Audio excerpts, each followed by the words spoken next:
competition for players, and attention is fierce in the mobile game market. Two teams are coming to the GDC developers conference in March. You will have an opportunity to get a fresh perspective on the problem from an industry heavyweight. Candy Crush Maker King will be at GDC 2019 presenting a special mobile summit talk on to Affinity and Beyond, Lessons Learned Mapping the Mobile Games Market, which promises to give you a behind-the-scenes look at what the company has learned from charting what sorts of games its audience likes to play. At King, they have found this sort of affinity data can be a powerful tool to help developers build better games. They have mapped the mobile gaming market based on affinity and how this relates to audience preferences. But what is it that they develop an affinity for? Can game designers use this kind of big data to market games better, or even guide their decisions on what games to make? All this and more will be discussed by King Product Manager Ishai Smith in this illuminating talk, so make time to check it out.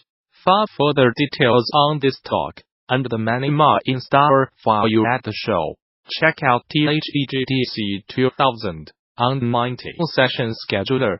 There you can begin to lay out your GDC 2019, which takes place March 18th through the 22nd at the newly renovated Moscone Center in San Francisco. Bring your team to GDC, register a group of 10 or more and save 10% on conference passes. Learn more. For more details on GDC 2019, visit the show's official website, or subscribe to regular updates via Facebook, Twitter, or Gamasutra and GDC are sibling organizations under parent company Informa. This is the final article in a three-part series about how level, enemy, and AI design can make melee combat systems more engaging.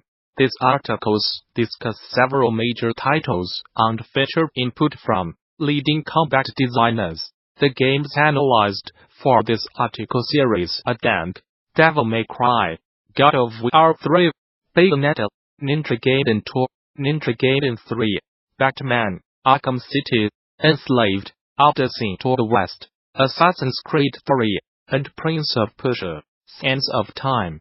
These titles were chosen to represent a selection of titles that span over a decade of combat design, commercial success, and middle ground of expectation for players' experience levels.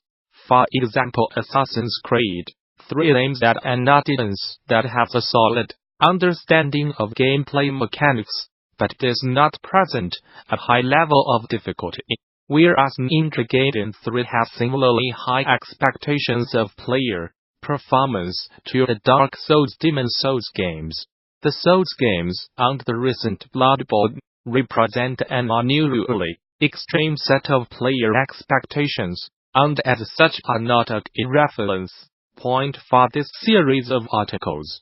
But I may write about them in future in comparison to the principles seen in the selected titles. The professionals I interviewed and their main titles are Alex Salmon, who was involved with combat design on Heavenly Sword, God of War 3, and God of War Ascension; Ronnie Tucker, the combat designer for Dank, Devil May Cry; Anthony Newman, the main combat designer on The Last of Us; Ben Reese, a combat design consultant and designer of X-10s; Daniel Eno Odla, who worked on the combat of Dead Island 2; Doug Walker, the systems designer on multiple Killzone games and responsible for designing the brutal melee system; Bell and Lee Wiemans, a designer on Killzone, Shadowfall, and Watch Dogs; and Tom Bird, who worked as a programmer on the Overlord series. In the first article, I went into depth on level design for melee combat systems, added here. In the second article, I went into depth about the anime design and anime, read it here. In this article, I will compare which of the two has the most impact on melee combat, and how the contribution of level design to the engagement of the combat system can be increased. Based on the interviews that I have conducted, I believe that the games industry currently values enemies as being more important for good melee combat than level design, as demonstrated by the examples in the previous articles. Melee combat systems are mostly affected by enemy design and level design has less impact on the combat.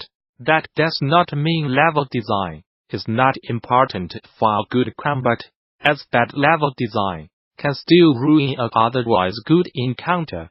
The purpose of enemies is to challenge the player and make the various attack options viable to use in different situations. Combat is essentially an interaction between the player and the enemies. Tombird, Overlord, enemies challenge the player's mastery of the combat system. Melee combat systems are designed to give players different ways to deal with various enemies. Level design does not challenge a player's mastery of the combat system. As a result of these priorities, levels are usually designed as empty rooms to give enough space for the fight and maneuvering around without interfering with the core combat activity. Even if you aren't integrating level design mechanics into the combat system, you still need airtight enemies. No matter what kind of game it is, that needs to be really good. Bandrelease, Estes, for all games researched the melee combat system would still work well and be fun in a completely empty space, which is often the essence of the level design surrounding them. However, the level design would often not be especially interesting without diverse combat encounters to add variety to their traversal. You can have really good melee combat on a flat plane. Darkwalker, Killzone, games like them and Bayonetta often contain challenges wherein the player has to complete a combat-related objective, e.g., defeating all enemies while in the air, in a large empty arena. This also reflects the history of the genre where two characters fighting in a blank dojo space was the early focus, e.g., Karate Champ, which then moved to scrolling, mostly flat arenas, e.g., Golden Axe and Double Dragon. It was the advent of 32-bit computers and consoles that allowed worlds to become more complex, moving the focus of melee combat games away from solely fighting towards also including traversal challenges, e.g., Medieval. Enemy design is more reusable than level design. Various enemy types usually keep returning, being encountered by the player in different group compositions as well as the same group compositions returning. Additionally, enemy eye is applicable to the entire game, and can even be reused for other projects. Level design, and particularly the associated artwork that complements it, varies throughout the game, and this requires more attention for each new combat encounter. Usually areas where the player fights enemies are, in terms of their collision boundaries, empty rooms of various sizes, which are dressed with models outside the bounding box, do not obstruct player or enemy movement. These areas are cheap to create, as they require less attention from a combat design point of view, and so the core activities of the player are more predictable and require less testing to ensure a consistent experience. The degree to which levels can be reused depends on the overall game, but in many adventure melee combat games, the changing scenes in which combat takes place is one of the appealing aspects for player progression. Alongside the escalation of complexity of combat, the playable space of the level design will likely remain very similar between encounters, but the dressing will often change considerably. Level design can enhance the combat experience and contribute a lot to a fight being fun. Placing interesting and complex combinations of enemies in a simple lane can result in memorable combat experiences. Equally, placing simple enemies in an interesting level layout makes that encounter memorable. Because of the level design, both can result in interesting fights, either based on the space or the enemies. Ideally, games would be created with synergy between the two, where the important aspects of both regularly contributes to amazing fight sequences. Far more handcrafted, or in war games such as God of War, level design and enemies can be equally important at different times. In open-world games it becomes more difficult to control the enemies' position and players' entry point. A combat system needs level design to show off the best side of the enemy design. Backmixing or placement in a better unit can easily break an otherwise great enemy.